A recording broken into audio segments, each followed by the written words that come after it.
Today we are focused, our new technology series is focused on installing solar systems. It's by far the more popular of the presentations that we've been giving. I want to introduce you first to Kyle Holmberg, who is my partner in crime at Middleborough Gas and Electric Department. He is communications. And if you want to wave hello for a minute, Kyle, to everyone, let them know you're here. Kyle will be running the screens in the background and manning the polls and the videos tonight, and watching for your comments and your questions so that he can let me know that we need to address another question that we haven't yet. Please be aware that we've got an organization here of these questions, so we might be answering your question later than you ask it. But Kyle is aware of what we're presenting tonight, so we might not answer your question right away. We are going to have time at the end for more questions if we haven't answered your questions. There's a lot of material to cover tonight, but we're going to try to keep it entertaining and go as quickly as we can to answer the questions that we've received.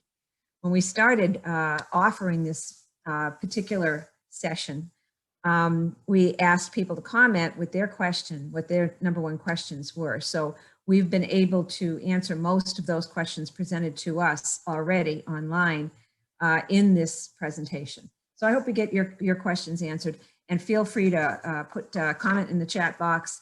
Kyle will take a look at it, and we'll see if we need to answer your question more or if we haven't answered it yet.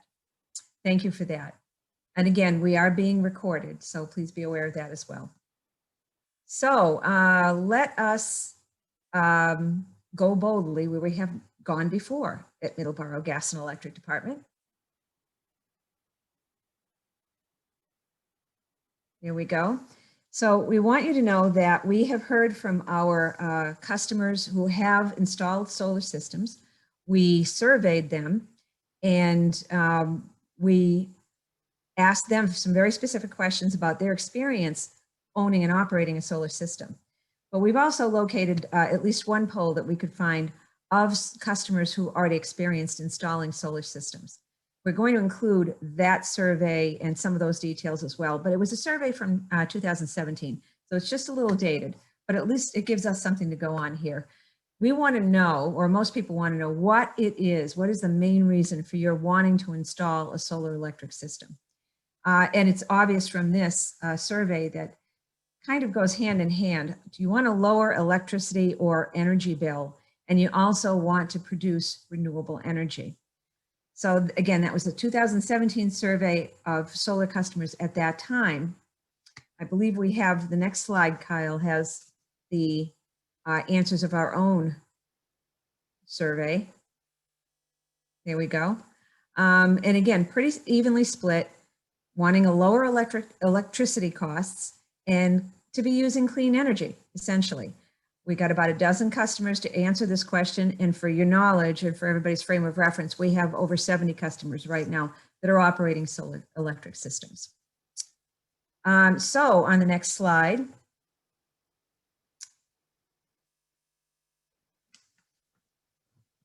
some of the biggest questions in our head sometimes is, why are we motivated to do anything really?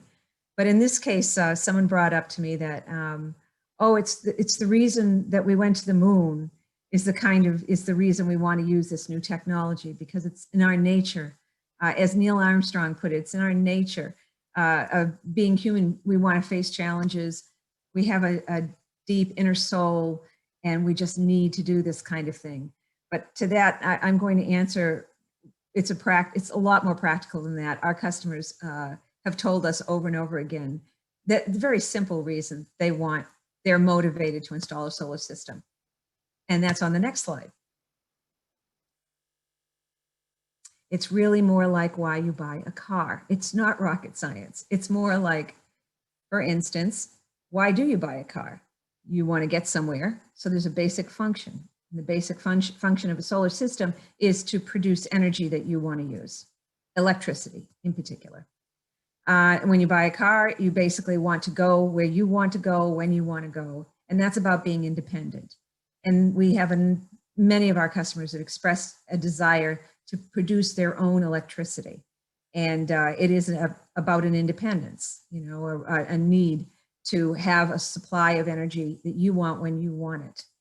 And then also, of course, to enjoy the technology. You want to go for a ride, you want to use your satellite radio like I do. You basically want to enjoy this very new up and coming technology. And in this case, at least, it's been around long enough that it's tried and tested. Kyle, next slide, please. So we want to ask of you, what is motivating you at this point? What are the main considerations? What is the main consideration that you are wanting to install solar in your home? And if we have that poll ready, Kyle, there we go. We'll give everybody a minute to read it and answer it and give us their answers.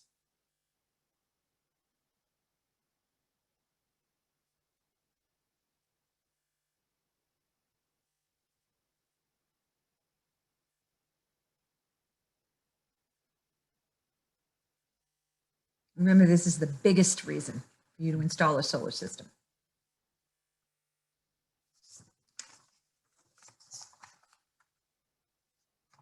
Give it just another few seconds.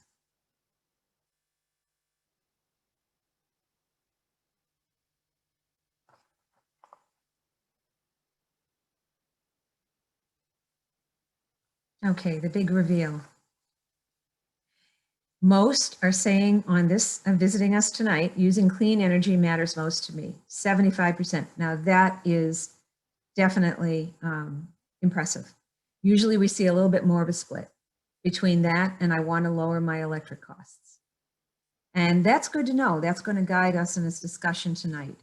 And our second poll asks you what might be the biggest reason that's blocking you from installing a solar system? What is the barrier? The main reason that might stop you?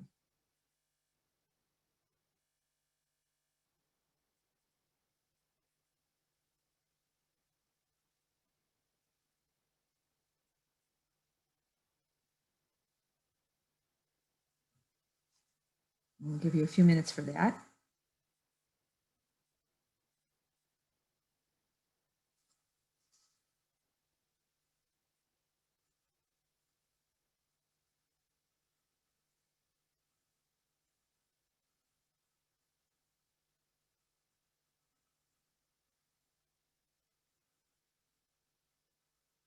And the big reveal. It's the expense and the inability to say that it was worth it. If we want to say as far as energy costs and the expense. And so that's kind of that balance we're talking about. It's wanting to use this new technology, this clean energy, and yet having to afford it as well. And it needs to be affordable. Great, that's going to really focus our discussion tonight. I really appreciate that. I might have added there's maybe one other barrier that I've seen lately, and that is people who live in locations that have homeowners associations. They have to get through that kind of a barrier perhaps. And some people who really just have a problem with the aesthetics. Even though there's new types of solar installations that look like roof shingles, they're finding that they struggle with the look on the house. So I didn't put that in. It's not usually the most prevalent reason, but so today we're going to be answering some questions that come in 4 categories. And now I know how long to spend on each of those categories. Kyle, on the next slide. Okay, excuse me, that's right. I wanted to mention the barriers. This was brought up by that 2017 survey that I mentioned earlier, that you'll see that mostly the issues that people had a problem with were the upfront costs and also issues with the viability of solar on their home due to trees and shade. So the house isn't really situated right, or the expense is too high. Now let's talk about the sections of the questions that we're going to answer today. We've divided this into 4 main categories. The physical, which really addresses, is your home the right place for a solar array and what you might be able to do about it. The functional discusses, and we'll do this very briefly, what the solar array is, how it functions, and what happens to the watts as you produce them. We won't spend too much time on that, but we will take a look at it so everyone gets a good frame of reference. Then we'll look at the financial, and we're going to spend some time on this because people do need to know how it does pay for itself and what to expect. We do pay, Middleborough Gas and Electric Department does pay for generation in excess that comes back to us, and you need to know how that works. And then finally, it's the future. What's happening right now that you need to consider before you make this investment, and the fact that there really is not a need to rush into this decision. So let's start off with the physical. This is a good place to start because it's all about location, location, location, like everything. I've used this slide so many times and it explains everything. Basically, you need a roof that is due south. So one of the roofs on your house, one of the angles should be due south. Ideally, the tilt should be 30 to 45 degrees. Now what that means is if you have a typical Cape Cod where the roof line comes down to the second floor and goes up, down to the first floor and goes up to the second floor, you have any kind of roof like that, that's a 30 to 45 degree tilt. If you have a flatter roof that is a ranch style home, that tilt might be lower than, it's usually typically 20, 25 degrees tilt. And that means that when you install a solar array, it will have to be tilted up. It will have to use different equipment. So that's what we're seeing. Also, and ideally, of course, very little shading. What you see here is the path of the sun at this latitude. We're 42 degrees north, and the sun lowers in the sky in the wintertime. You need to consider that angle so that you're getting the maximum sun angle on your solar array, even into the winter. Next slide, please. So one of the issues we want to bring up right now when we're talking about perfect location and perfect roof, that is we have two requirements to qualify for the MLP rebate that Middleborough Gas and Electric Department pays to our customers along with the state. And that is that the azimuth reading it must be between 90 and 270 degrees. We're going to get into that description in just a minute. It also needs to show, the installation must show that the expected output, that is the annual full kilowatt hour production, won't be cut more than 20% due to shading. And that means that even when the sun is lowered in the sky in the wintertime, more shading might be put onto your roof due to trees or a tree line. It most likely will be, but it can't cut the full annual production more than 20%. So next slide, we're going to talk about what an azimuth reading is. This is to get your bearings a little bit. If you know what a compass rose is and you know what's due north, right? Exact north is 0 degrees, 90 degrees is exact east, 180 is exact south, 270 is exact west, and everything after that up to 0 is northerly. Okay, so bottom line, 90 degrees due east to 270 degrees due west facing south. So you can do east, southeast, south, southwest, or west. We cannot count a northerly installation of solar panels as being qualified to meet the criteria for an MLP rebate. We really need to have that southerly angle. And that's what we talk about when we talk about an azimuth reading. I think on our next slide, we show, all right, a couple of good tools for you. If you want to get a feel for the bearing of your roof and what its solar exposure might be, we and every solar installer out there will actually use Google Earth first.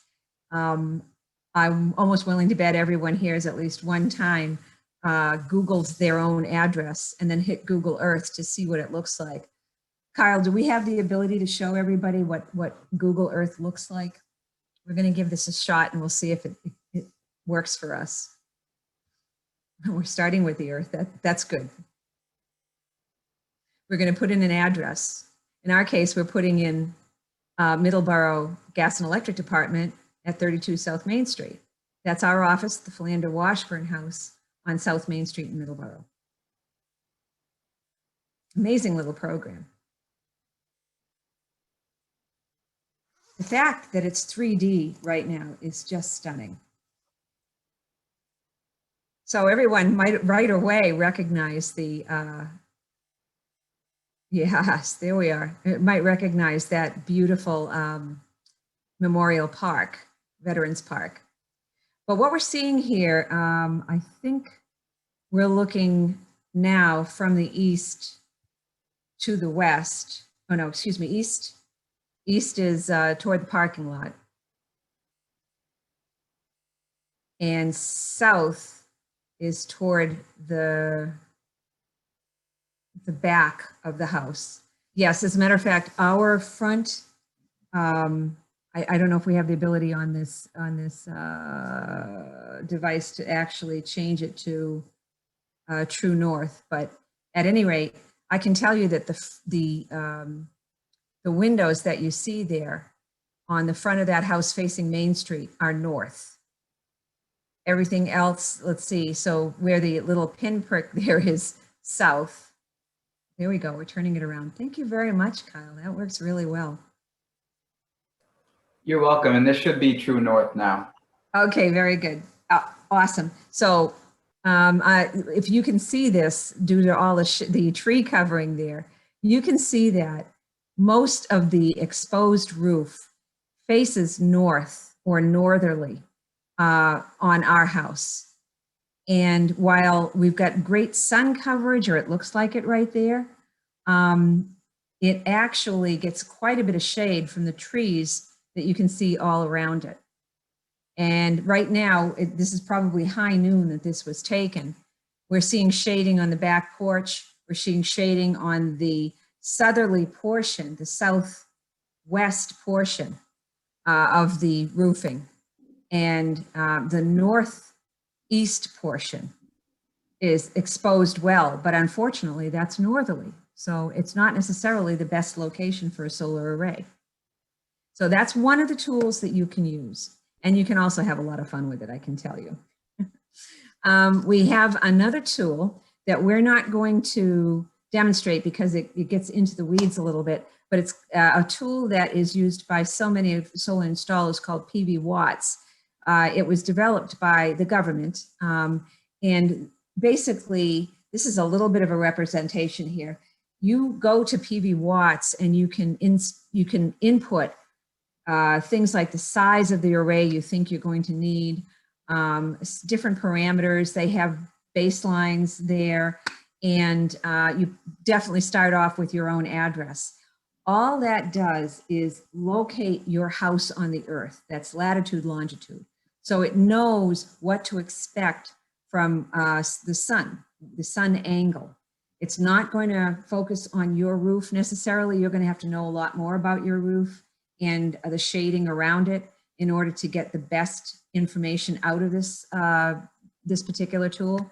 But it does have results that you can take a look at, take with a huge grain of salt, but at least gives you an idea of the size of an array and the amount of energy output that can be produced. You also need to put in the cost per kilowatt hour. There's a spot for that. As a matter of fact, you can see that right on retail electricity rate.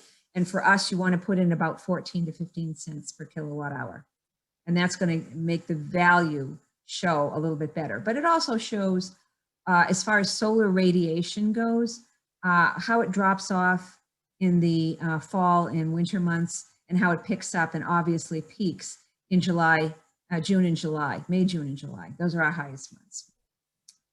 That's just another great tool to give a try on your own to figure out what your production might be if you didn't have the shading that might be in your location. Okay, and the next slide. So just a little bit more information about how this is calculated or figured out at your physical location. If you talk to a solar installer, they're most likely going to be using the device that you see in the center of this page. And it is a way of reading or estimating what your solar radiance will be on that roof in particular at any given time of year. I believe, and I can't speak to it, but I believe they lay this on the roof at the angle that your roof is, and they take a picture and use a program that produces the picture on the left, which shows the sun angle in the sky at given times throughout the year.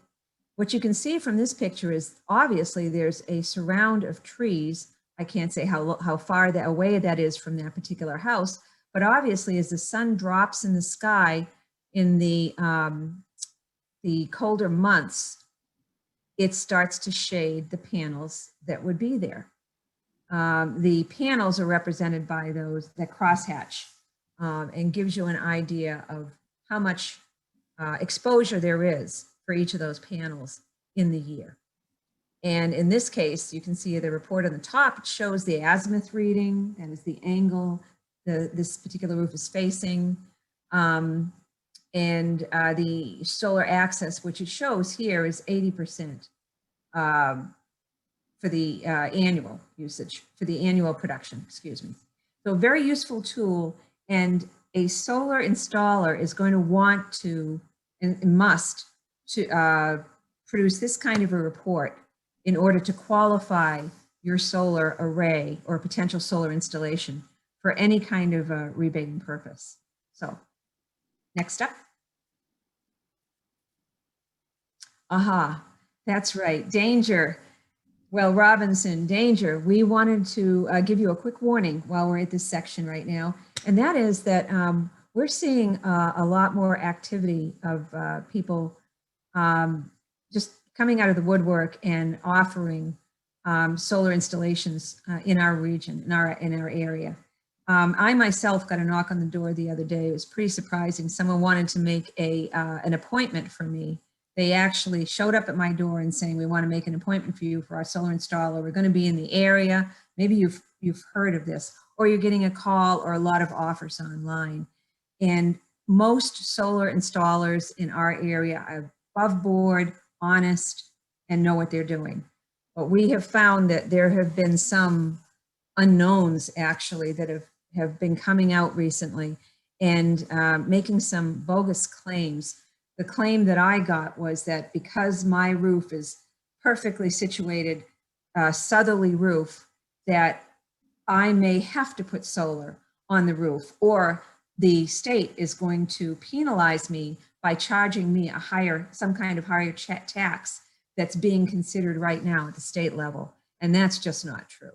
No one gets penalized for not putting a solar array on their roof. But I've just been hearing some of these claims coming out lately, and they've just been stunning. And I just want to give everybody a warning that be aware that there are some bad actors out there. There are a lot of good ones, but there are some bad actors out there. So let's go on from here. So now that, let's see, we want to talk about the last item in the physical, and that is what's the actual functional operation of a solar array. If you're not aware of it, we won't spend a lot of time on this, but we're going to go ahead and show you a commercial. Go right ahead, Kyle.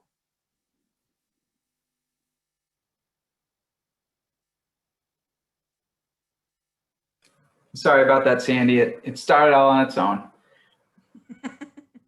All right. A little technical difficulties, folks. We'll get it back.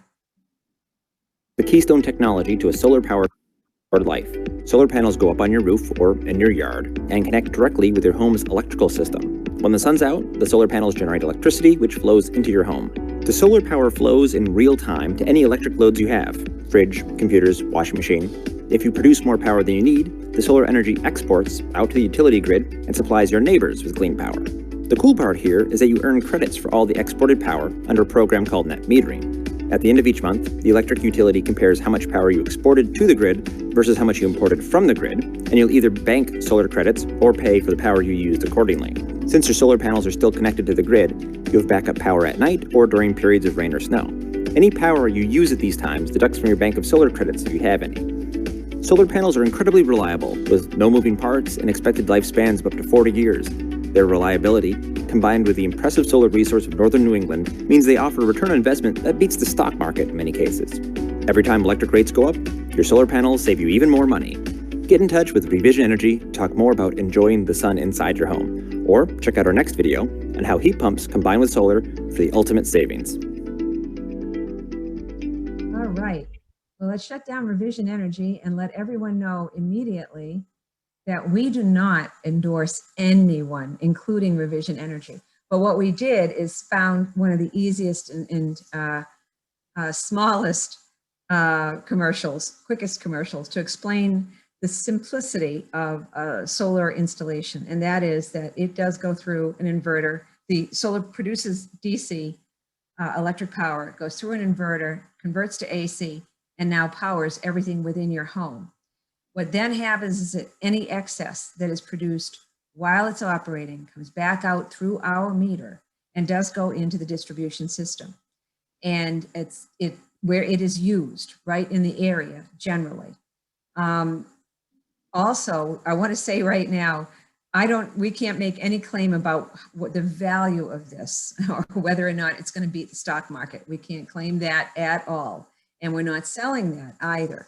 All we're saying is that, yes, you can net meter through Middleborough Gas and Electric Department. Yes, we will give you credit for the excess solar you produce that comes out back through our meter and into our distribution system. So we wanted to show you that. And next, I think we want to take a look at what the inverter does. So go ahead, Kyle.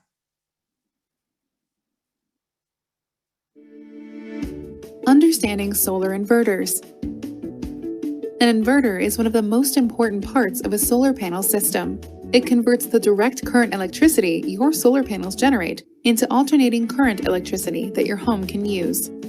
There are three major options to consider: string inverters, microinverters, and string inverters paired with power optimizers. Number 1. String inverters. With a string inverter, groups of solar panels are connected by strings to a central inverter. Because they are in a string, you can only produce as much electricity as the least productive panel in your system. This can create problems if there is shading, or if some panels are facing different directions. However, string inverters are the most cost-effective option available. If you have a sunny roof and a simple installation, then a string inverter may be right for you. Number 2. Microinverters. Microinverters are small inverters located at each individual panel. Because each panel has its own inverter, you can monitor the performance of each panel separately. They are also better for more complicated installations and those with shading. With microinverters, even if one panel isn't producing electricity, the others will continue performing efficiently. Number 3. Power optimizers. Power optimizer systems are a hybrid between string inverters and microinverters. With this technology, optimizers located at each solar panel condition the electricity before sending it down a string to a central inverter. This conditioning process improves the overall efficiency of the system by optimizing the voltage of the electricity, making it easier to convert from DC to AC power. Optimizers offer similar monitoring and production benefits to microinverters and work well for the same types of installations. Like with microinverters, if one solar panel with a power optimizer is underperforming because of shade or other factors, the rest of the panels will continue performing efficiently. On Energy Sage, you can compare the performance and price of multiple inverter options so that you can install the right solar equipment for your needs. Energy Sage. Smarter energy. Very good. Thank you, Kyle. Again, that's a commercial. We don't endorse Energy Sage or any individual company. We just wanted to show you, when someone else has already done it for us, how these different pieces of equipment can work.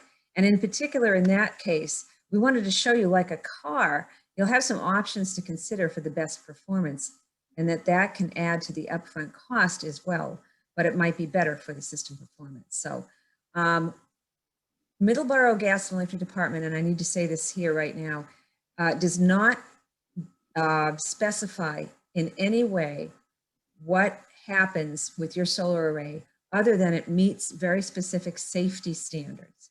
That's why we need to review the installation plan, and that is what we call a one line.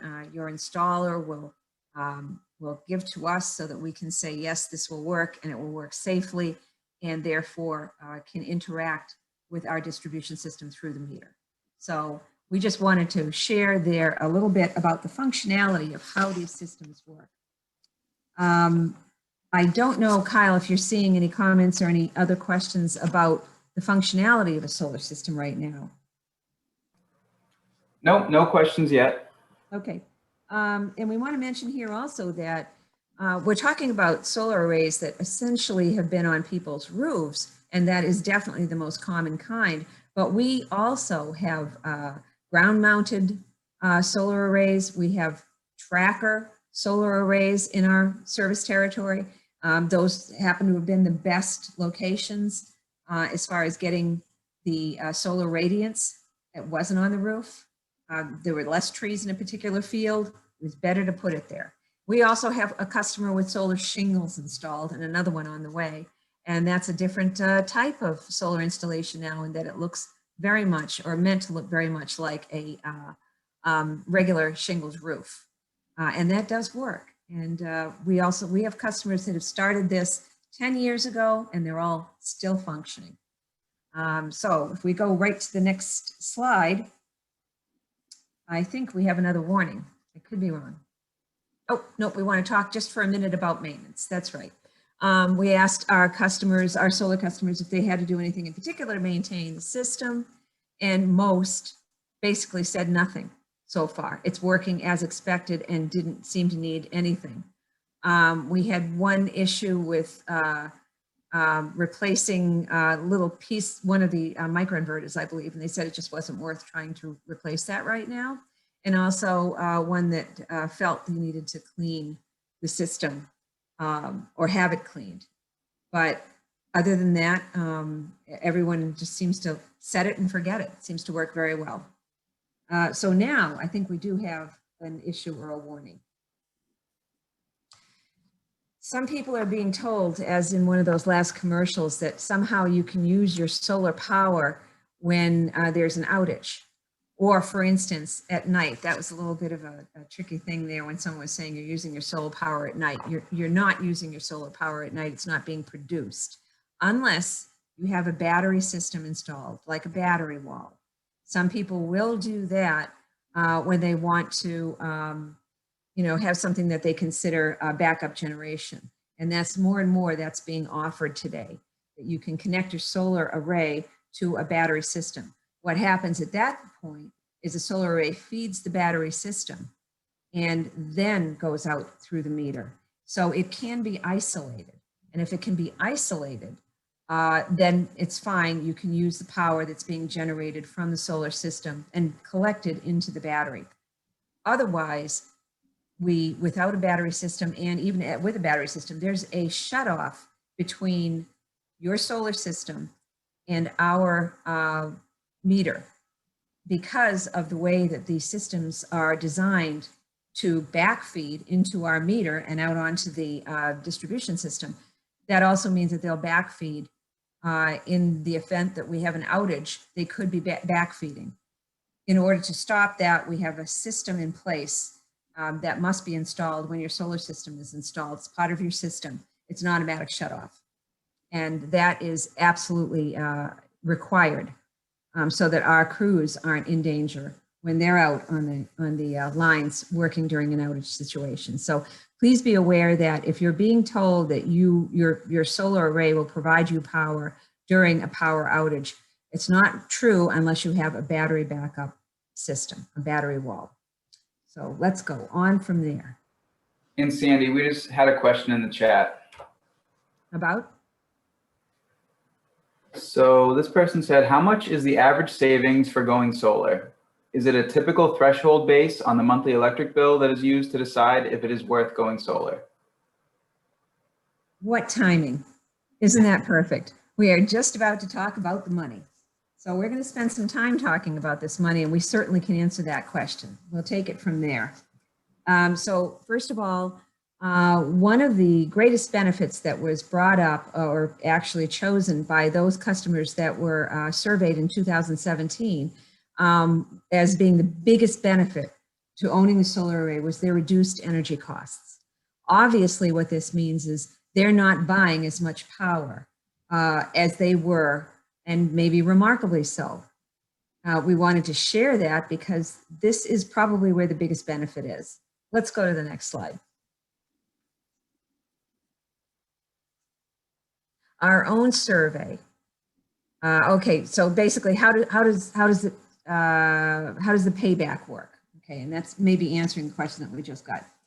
So the first thing that happens is you're avoiding for paying the power you use from Middleborough Gas and Electric Department. And as I'd mentioned earlier, the cost for that is about 14.5 cents per kilowatt hour right now. Okay, you are not using it from Middleborough Gas and Electric Department, so therefore there's that amount you're saving. Next is the credit for the excess. We're going to show a typical credit in just a few minutes here, but the credit for the excess is credited directly on your bill. It's important to note that if you get a large credit during the summer months and you may not work it off in the winter months, you can ask for that credit in cash, by that a check every quarter, but it will also roll over. And we aren't a utility that cuts it off at December 31st. It will continue to stay on your account until you use it all or ask us for a check to pay it off.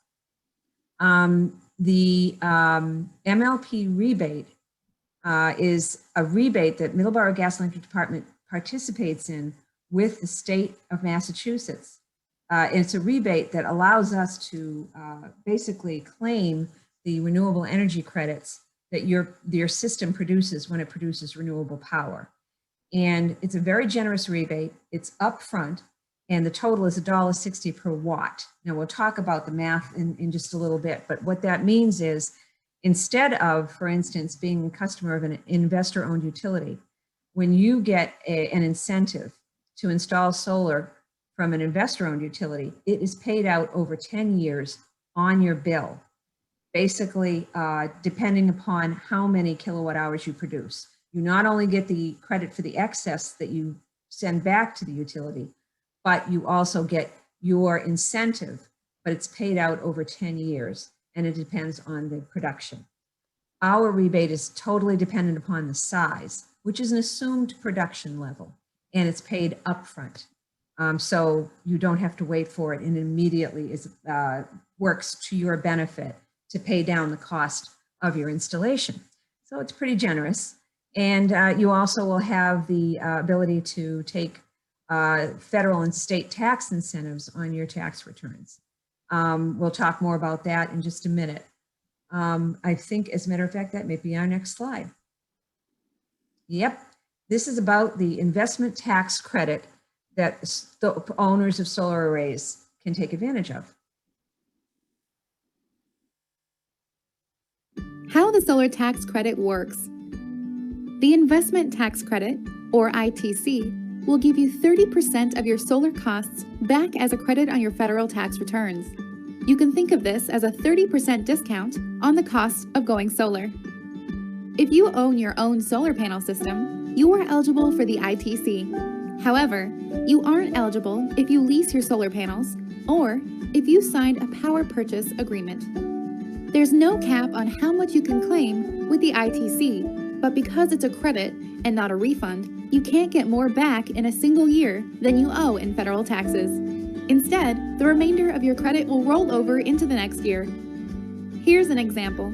If your system costs $20,000, then you are eligible for 30% of that as a tax credit, or $6,000. But if you only owe $5,000 in federal taxes that year, then you'll eliminate all of those taxes and still have $1,000 left over for the next year. For more details on how this works, we recommend you talk to your tax advisor. Unfortunately, the ITC won't be available forever.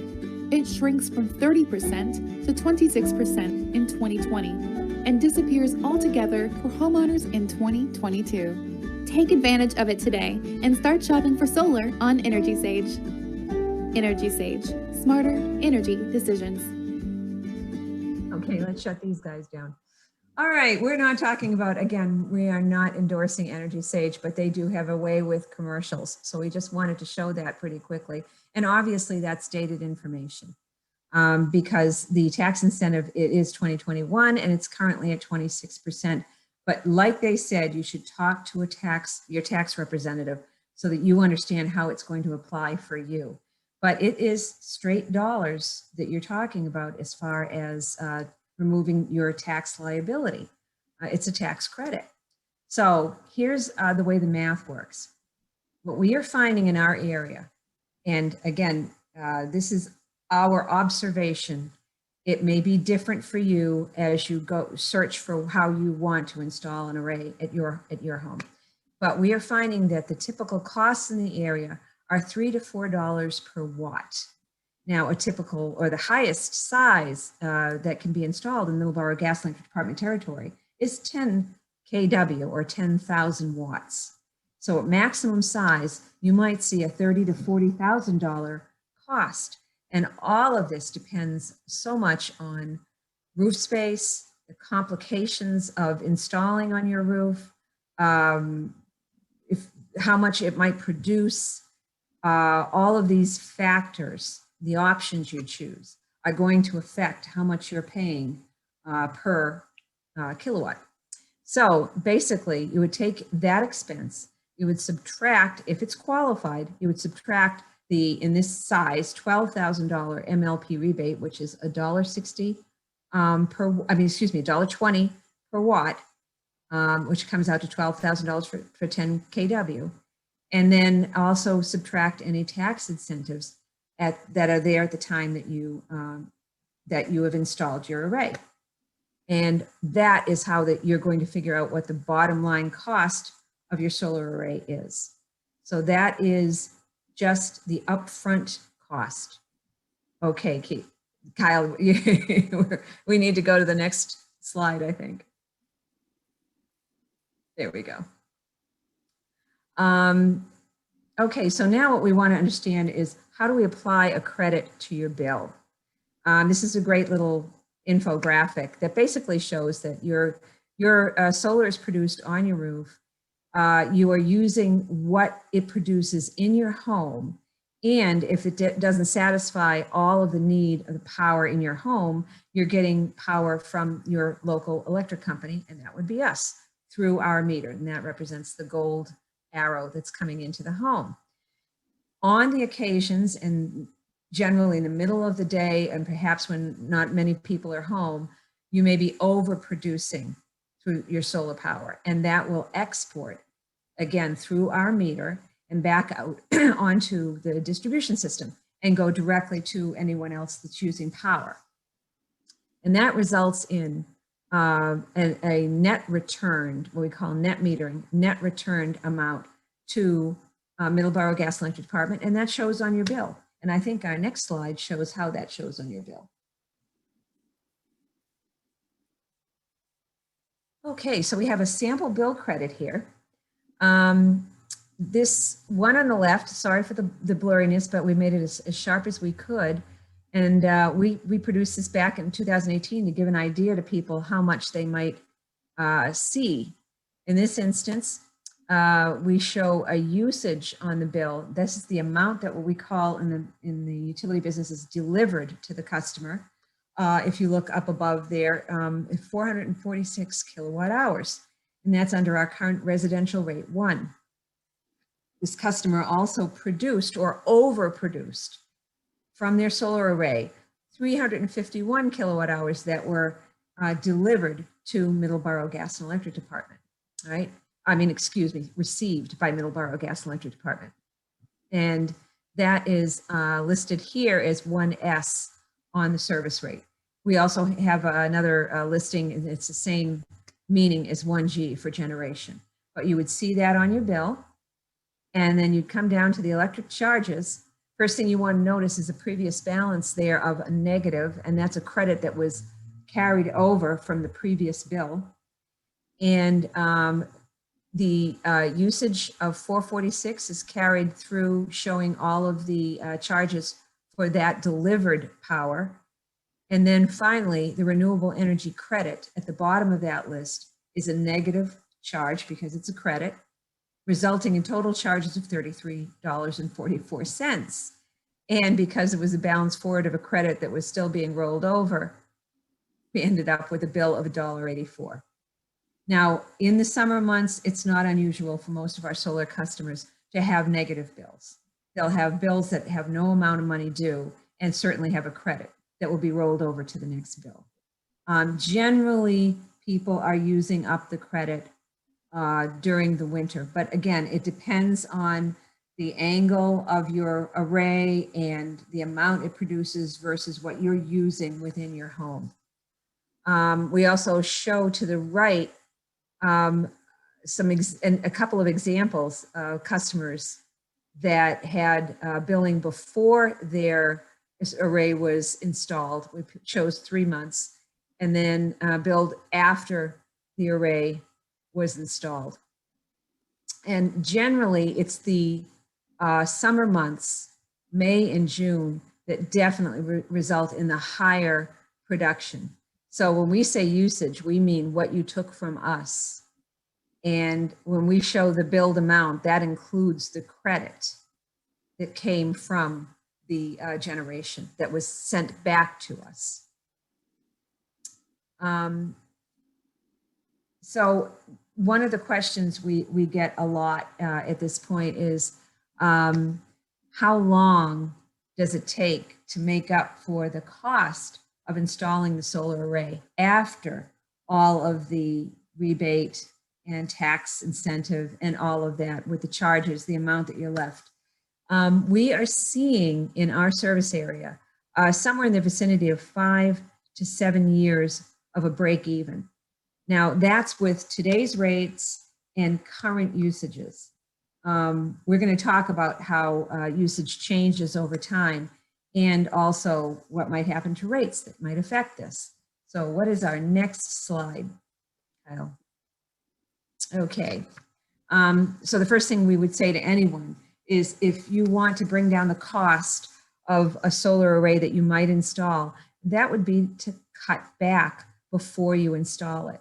Now, we're not saying that you should cut energy use that you normally use. We're saying that there's probably likely a way to bring down your energy use at home that you might not be aware of, not just putting in the latest appliances that are more efficient than what you have on hand, but think about the appliances that you really don't need to use. You might have a freezer in the basement, you just aren't using it, or it's an old one and it can be replaced with a more efficient unit.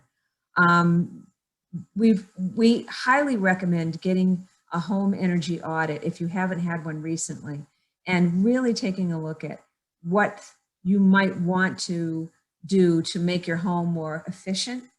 Add some insulation because you might be adding new types of uses that use electricity and really make use of the electricity you're producing. So we definitely want to recommend starting to cut your energy use first. The next thing you can think about is shrinking the size of the system that you might put in place, okay? Not everyone needs to put a 10 kW sized system on their roof.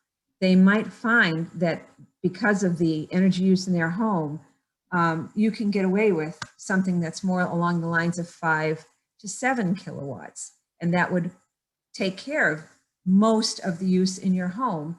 And that would allow you to make this a more affordable installation for you.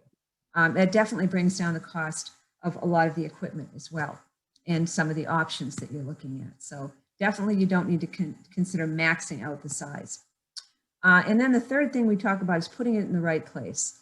Someone was just saying, are there alternatives? And we were just talking about the fact that you don't have to consider your roof if you have a better location. For instance, some people put it on a garage that's located different than the house, in a different location on one side, in the backyard, sometimes on the ground if there aren't trees surrounding it. You don't need to have it elevated if you have an open field. You might have a better location than just one angle on your home.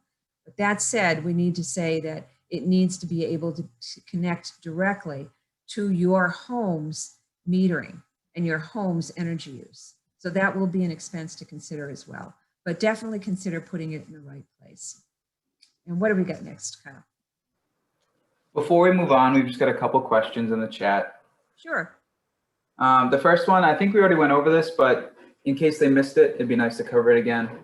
They asked, are there different types of solar arrays and how efficient are the solar arrays?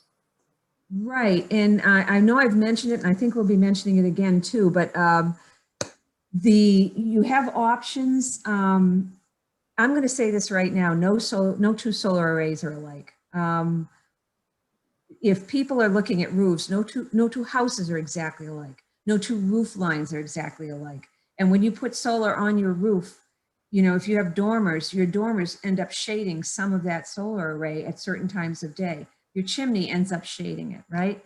So we have, as I mentioned a little bit earlier, we have customers have arrays that are ground mounted and work beautifully as long as they're wide open and there's no tree shading or obvious shading. We have arrays that have been located on barns. As long as they can make the connection to the house meter and house usage, that works. We have arrays, we have one customer that has a tracker, and I can't speak to how much that offsets the use of the tracker, but that might be something that someone can look into. Now, we're not likely going to be your best counselor for what type of array you need. That's going to take some homework on the part of the customer. And there are a lot of resources out there. We're just letting you know how it fits in the operation of the electricity you receive and how it can be net metered and help pay you for it. So I hope that answers enough of that. And we have someone's asking, what is a tracker? I got that. A tracker, if you've ever been anywhere else and you've seen, it's a stand where a solar array is on a square track, we'll call it, or a square frame. And the tracker is the contraption underneath, and it follows the sun. So it can turn slowly as the sun changes in the sky to keep the angle optimal on those solar panels. It does work, and it's in use a lot in states like Vermont and Maine, and I've seen them in various places. So that is what a tracker is. Glad for the question. Thank you. And one more before we move on. Okay. Do we have any tips on finding reputable solar array and or shingle installers? And is there a connect with I think we were going to, let's see, what is the next slide? I think we're just about to mention that. Okay. We should be coming up to that. I think we are. I think you're right. I think we are coming up to that. So hopefully we'll answer that in just a few minutes. But how to maximize your investment in the solar system. Again, what we want to say, if you do make the investment in the solar system, the best thing you can do is use what you make, because net metering means that we give you a credit for the excess that you produce. It comes back out to us, right? And this is, again, about right sizing your system. If there's a lot that comes back to us, we are crediting you at the wholesale rate for electricity, or basically our energy charges. What energy costs in the market is what we are paying the customer who sends energy back out to us, all right? The retail rate that you pay us for energy includes our fixed costs. That's Middleborough Gas and Electric Department's fixed costs for the wires, the equipment, the personnel, fixing things, fixing outages when a storm happens, all of our bucket trucks, all of those are fixed costs. And we recover those when we send kilowatt hours to you. When you send kilowatt hours back to us, we still have to recover that. So we pay you only for the energy portion. So anything you avoid taking from Middleborough Gas and Electric Department, you avoid at the retail cost, or the higher cost. So it makes sense to keep or to use what you make. Again, that's going to, the right size array is going to pay you back faster because of that. Now, the other thing we say too is to keep what you make. If you want to consider a battery system, that's one way to call it storage of energy. You are holding on to that energy and using it as you want to, or in the right configuration. Another way is to, it kind of bleeds into this last option, is to change the technology you're using so that you're using more electricity and offsetting another kind of energy use, right? So for instance, if you're a natural gas customer for Middleborough Gas and Electric Department and you want to consider heat pump usage, all right, it's new air source heat pumps, that's generally considered electric. It is a highly efficient technology today. It's 400 times more efficient than, say, a typical baseboard electric heat. But it absolutely can save you energy in the shoulder months compared to gas heat. And for instance, you're putting an addition on or another room, you want to heat another room a little bit warmer. If you use that kind of technology, that's going to use more electricity. And while you're adding electricity, you're also saving the other kind of energy that you would use, which in this case might be natural gas, or oil, or propane, something like that. So those things, those activities will maximize your investment when you do put a solar array in.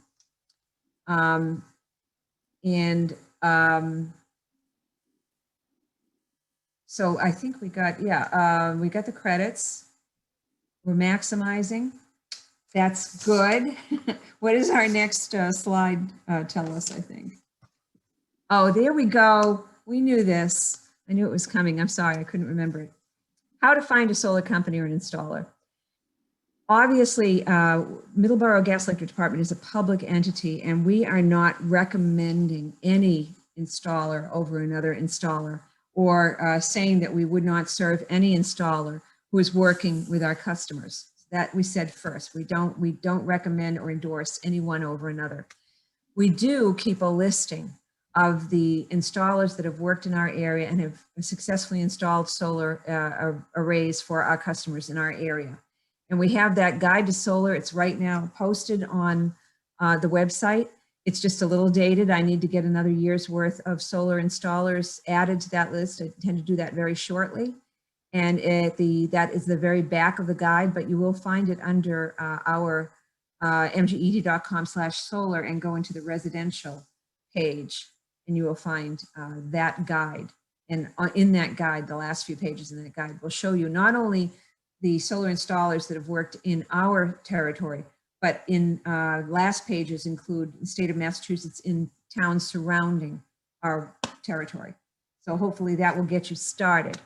Another real potential tool is to use the Mass Clean Energy Center website, the CEC website. They still have a tool up and running, and it's a solar cost and performance tool. It stopped taking new information after 2019. And the reason for that, obviously, if we didn't know, it was the pandemic, and there was not a lot of activity going on that would work for the state of Massachusetts Department of Energy Resources, except in municipal territories. But at any rate, you can use that tool, Mass CEC, and I think if you Google it, you'll get there. And let's ask for solar, and it will bring you to this tool. And you will plug in Plymouth County, you'll plug in Middleborough. You can actually click on Middleborough, click on Lakeville, and it will list the installers that have done work in the area. Now, we don't give you the contact information, just the names. This is something that you'll have to go look into yourself. But we highly recommend getting quotes and looking into at least 3 to 5 solar installers and talking with people who have had solar installed. You're going to do best when you talk to people who have actually had solar arrays installed and that it's worked out well. And what is our next slide, Kyle? Okay, so here's we got we polled or asked our solar customers about the financing of their systems. And here are some of the comments we got, that they would basically don't feel it's any different than any other home improvement that you would do. So you could finance it that way. You can take out a home equity line of credit. There are many ways to financing.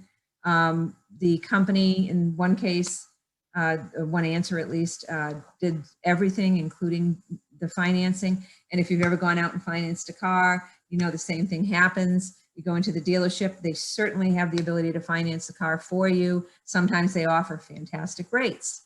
So it can be soup to nuts, where you can find your own way of purchasing outright through a loan or purchasing outright.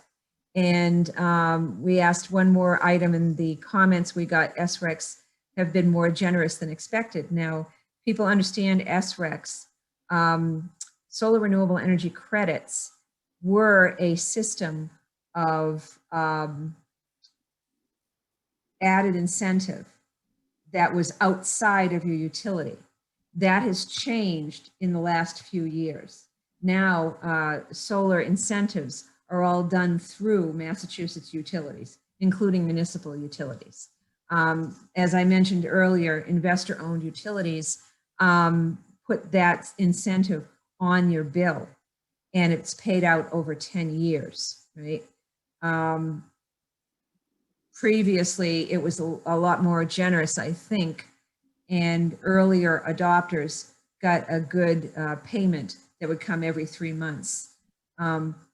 For our purposes, it's much easier to pay upfront for the installation of an array that we know is going to be there for probably at least 10 years. So you're looking at how to finance, how to get that cost down upfront, and then basically your solar installer will do some math for you to show you, based on your billing, what to expect for credits and how it's going to work for you. But the bottom line is Middleborough Gas and Electric Department does offer right now a generous rebate for that solar array. That will be changing on June 30th. We just have to determine where the additional incentive and the grant and the funding is going to come from. We're just looking into that right now. Do we have any other questions that we haven't answered as far as to this point, Kyle? Yep, we got one a few minutes ago that says, if a roof needs to be replaced, should that be done prior? I know everybody who's got any experience here is going to say, yes, absolutely. It's an added expense to have to remove a solar array and have take the old shingles off and put the new shingles on. Anyone who is proposing to install a solar array in your home is absolutely going to consider the age of the roof. And if it's got another 10 or 15 years, they may say, all right, you know, it's new enough where you can keep it as it is. But if your roof is already, you know, at least 10 years old and you've got 15-year shingles on there, you might want to consider that. Someone is just asking right now if we anticipate that there'll be more rebates after June 30th. We're saying that yes, Middleborough Gas and Electric Department will be offering our own rebating, if not adding it to the state rebating. If they stop theirs completely, Middleborough Gas and Electric Department will definitely be continuing to rebate. It's just going to be the level that we're going to be talking about that might change. All right. I think we need to just jump right into the future at this point. Okay, so the first thing we want to say right away, it is not a race. The future is already here, basically. This is a slide showing how long it took the people in 2017 who installed solar arrays. How long did it take them to decide and start to install the solar array? And it's kind of clear to see that those who leased were faster, 1 to 3 months, than those who purchased.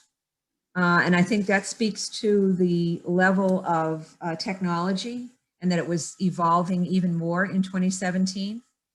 It has got to a point now where it's it's getting incrementally better as time goes on, but we've reached a very good level of production for the state of Massachusetts. And I don't think it's worth waiting much longer in terms of, you know, is the solar array going to produce even more? But I want to say that those solar panels and the equipment that serves them is always evolving. So it's good to watch for it. So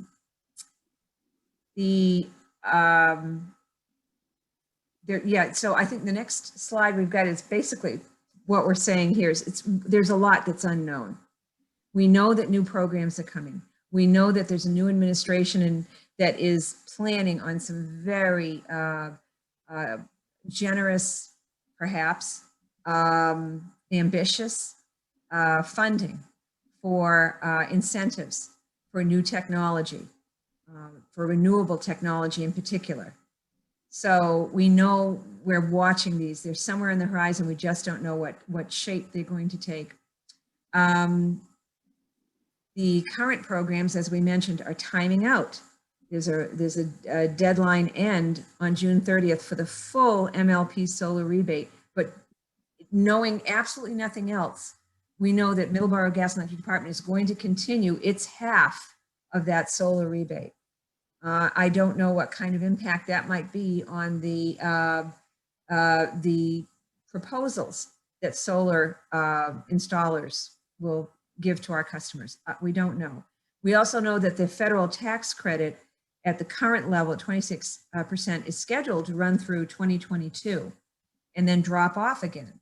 But then again, this is 2021, and who knows what might happen to that federal tax credit in the near or in the future. They may decide to tweak that. So we're not assuming anything at this point.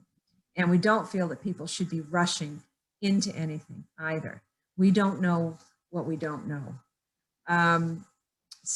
Last couple of slides here before we answer any other remaining questions. If solar won't work on your house, what can you do? If it absolutely won't work for you, what can you do? So the first thing we're always going to say is to cut down on your energy costs. Get the home energy audit and fix what you can that will cut down on your energy use. This is, if your motivation is all about cutting down on your energy costs, that's the place to start. The next place would be to switch your technology. Okay, go for more efficient technology in any way that you can. Either your appliances, your heating and cooling. We've got some very generous rebates for new heating and cooling technology and for electric vehicles, even if you just want to go for a hybrid electric vehicle. We've got rebates for installing EV chargers at your home. And you also, and that again, coming down to switching your energy. Think about going more toward electricity, because when you compare the cost for EV use, for instance, or for home air source heat pumps versus the typical oil-based, fossil fuel-based energy systems today, you're going to find that they've gotten a lot more efficient and can really outshine all of these other systems now. We're also, for those who want to use greener power, basically we're saying the same thing. MGED is doing it for you. Middleborough Gas and Electric Department is already committed to 100% non-greenhouse gas emitting energy, electric purchases by 2050. We're doing quite well already. We've cut back quite a bit on any greenhouse gas emissions producing the energy that we buy. And we also have, for those that want to make an impact right away, we have the Plus Green Choice rate that you can sign up for that adds 2 cents to your kilowatt hours every kilowatt hour. And it's matched, all of your kilowatt hours are matched by renewable energy purchased by Middleborough Gas and Electric Department. So that is an option for those who might want to put that in place. But again, if you switch the energy you're using, whether driving and transportation, heating and cooling your home, switch it to high efficiency electricity methods. this is going to make your power greener. Your energy footprint, your carbon footprint is going to be lighter by going with using more electricity from Middleborough Gas and Electric Department, and it's going to keep getting greener because we keep buying more green power. And then finally, we want you to think about if you really want to go after new solar technology, it doesn't have to be a full house solar array. Kyle, I think we have another slide. Yeah, this is a taste of that power. I have a couple of replacement skylights right behind me. And I didn't want to put any electricity in the roof, but I did want a shade on each of these skylights, and they have a solar power shade. And it works beautifully. It is amazing. I didn't have to put in any wiring, no batteries, none of that. Solar alone is running the shades that cover my my skylights. And I didn't know that that was even possible. You see a couple of examples of solar technology here. To the upper left, that is a pool pump solar powered generator, generating the pool pump. And then lower left, you see those are fans, attic fans. And there are quite a few of them available right now that will run your attic fan and cool off your house and your attic just using solar power. So it pays to look to see what else is out there that you want to give it a try, and it will save your use of electricity. I think that might wrap up the last slide we have, Kyle. Yes, it does.